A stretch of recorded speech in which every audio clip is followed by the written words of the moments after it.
Hello, guys. I'm Shay Davis, 20-year comic book veteran. I'm here with a beautiful, lovely, sometimes she will make me a sandwich wife of mine, Yanzi Lynn. And today's day, we're talking about decimated DC, coming straight off the DC Comics fandom. Virtue signaling going so wrong. So here we go.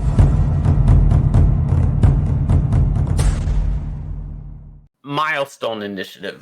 This was talked about in the previous DC fandom, and now there's another Milestone Initiative, but this is a little bit different. This isn't so much just using the characters, but from my understanding and going through the article, this is about seeking diverse creators and educating them in learning to draw comics. Now, at first glance, this looks all good. I don't see any negatives at it at first glance. DC Comics has done a writers initiative before with Snyder, and had some people like Max Visaggio and Williams, I think, and some other people that Rosenberg signed up for that. And there was one little problem with that initiative, and one of the writers I had talked to about it, and that was that they had to sign paperwork that going into the program that, one, they were not guaranteed work at DC Comics, but ideally you would get some, maybe.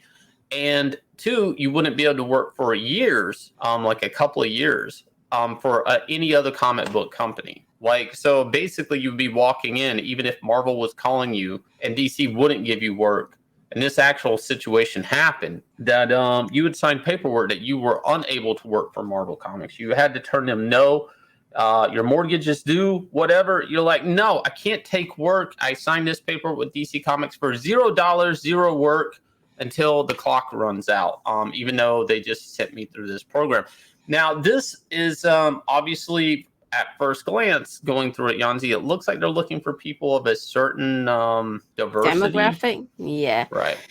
Well, first of all, I want to just say something about that whole non-compete thing. Usually when you have this non-compete clause, right, it's after you work with a company for X number of years.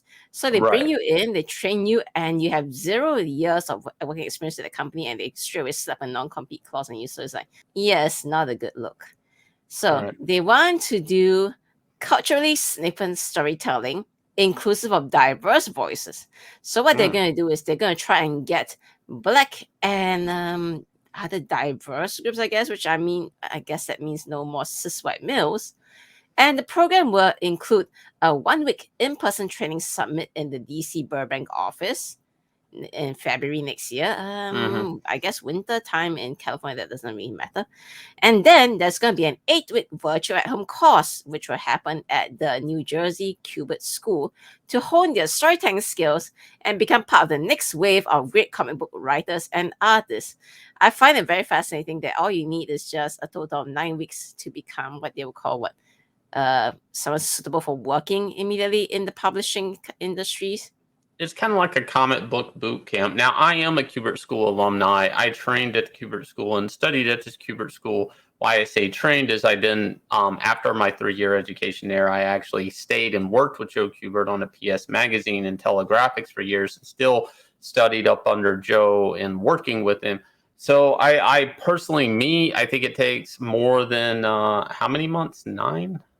9 weeks, yeah. That is 9 like weeks. Okay, 9 scraping weeks. 2 Yeah. months, I'll say. Yeah, that's not 9 weeks. It takes a lot more to learn how to draw comics than that. But maybe you're a fast learner. Maybe this will work out for you.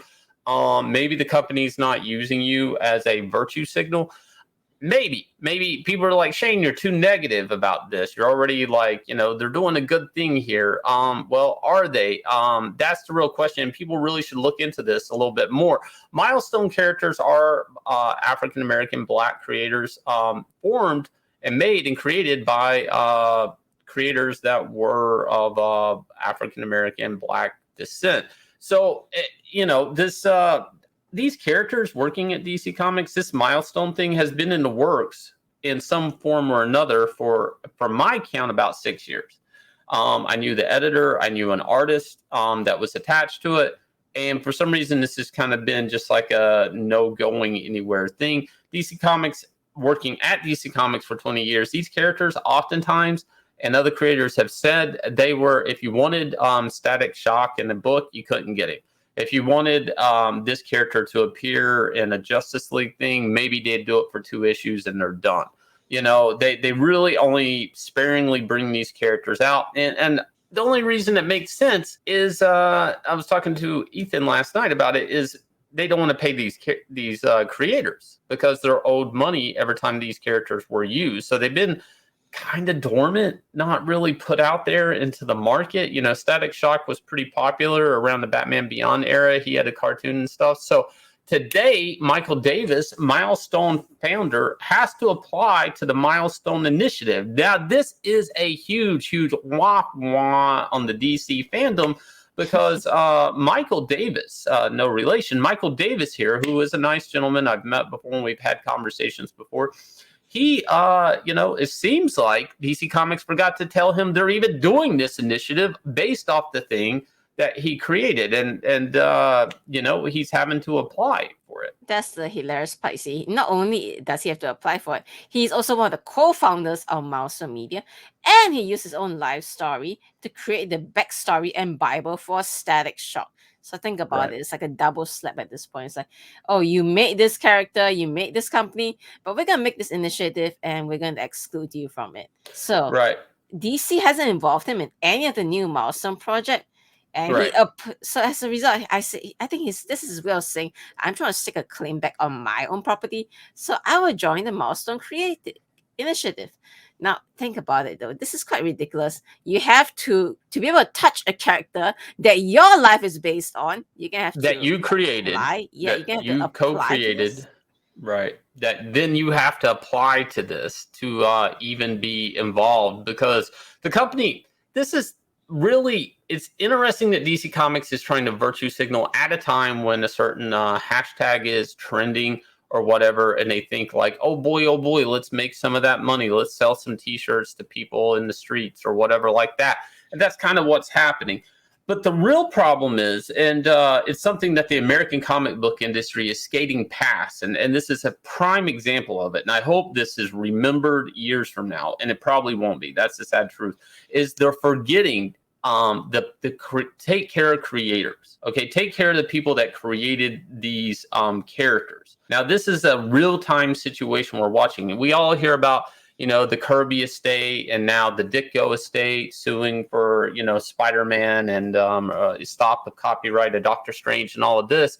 And people are like, those are grandkids, or those are kids. Well, they didn't create those characters, and that's Marvel, and this is this.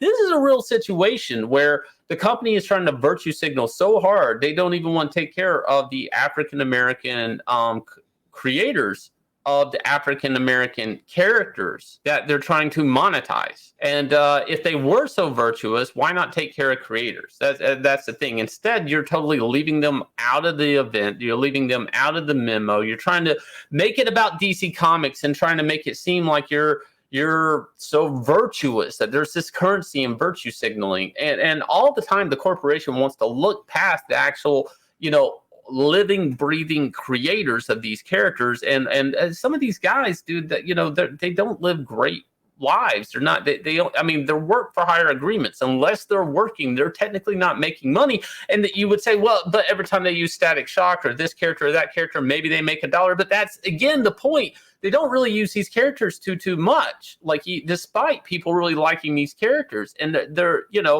again, it's like they really need to stop. And the world really should hold these corporations with these characters accountable. As we're seeing manga climb in the US, there's a reason for it. Those creators are taken care of off of those characters. There's an incentive to give companies good new ideas, and new ideas do sell. With this type of situation, a corporation is treating people this way, despite whatever color their skin is. And they're just there to virtue signal now. It's like, dude, there is no incentive for any of these creators that they're going to go look for, and they're going to try to train you and everything. Whatever you do, learn from this lesson. Don't give them a damn thing. If they ask for a new character based off your life, look at Davis here and say, that could be me in a couple of years. That could be me, when I'm close to retirement, that I'm having to apply for an application for a program off a universe I built. Think about that, and hold these companies accountable when they're up on stage and they're trying to live stream and they're trying to look so virtuous and get your dollars, Anyways, on that note, if you guys will, please look down below, hit like, subscribe, ring the bell for notifications. Also, I'd like to point out Inglorious Rex is about to hit $211,000. What can I say? You know, every fighter has a monster within. What happens when that monster is let out? Can he control it? Cage fighting monsters, cage fighting kaiju. This is where it's at. Creator-owned comics, crowdfunding now on Indiegogo. Please hit like, subscribe, ring the bell for notifications, and I will leave you guys with the trailer for Inglorious Rex.